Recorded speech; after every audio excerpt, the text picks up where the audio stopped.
Hi friends, very very good morning. ఇది మా shed అండి.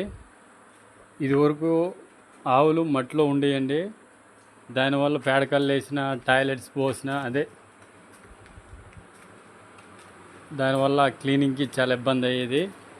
ఈరోజు మొత్తం సిమెంట్ ఫ్లోర్ వేసి ఆవులకి ఏక కుండీలు కట్టేసినాం. అయితే ఇంకా ఫైనల్గా కాస్టింగ్ చేయలేదు. చేసిన తర్వాత అప్పుడు నీట్గా ఉండిద్దండి. నెక్స్ట్ వీడియోలో ఇదంతా ఫినిషింగ్ అయిపోయిన తర్వాత, ప్యాస్టింగ్ అయిపోయిన తర్వాత ఆ వీడియో చేస్తాను.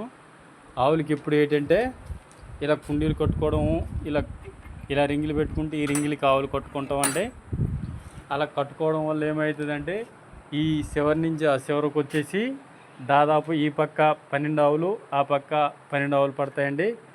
ప్రతి రింగికి 8 అడుగులు గ్యాప్ అండి. ఇదిగోండి, ఎక్కడో రింగ్ ఉంది. అలా కనిపించేవన్నీ రింగులేనండి. ఇదిగోండి, ఇక్కడో రింగ్ ఉంది.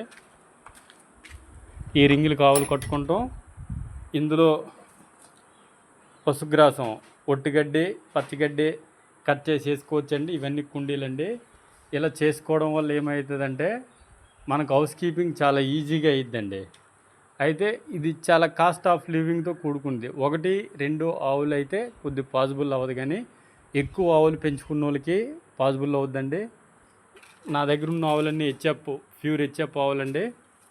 నాకు అక్కడ ఒక 6 ఆవులు ఉన్నాయి. చూడండి ఫ్రెండ్స్, మిగతా కొన్ని ఆవులు బయట మేస్తున్నాయి.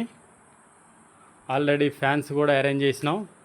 నైట్ టైము దోమలు బెడద లేకన్నా, డే టైము ఈగల బెడద లేకుండా. చూడండి ఫ్రెండ్స్, ఆల్రెడీ ఫ్యాన్స్ కూడా ఎనీ టైం రన్నింగ్లో ఉంచుతాం. Okay, thank you, good morning, have a nice day.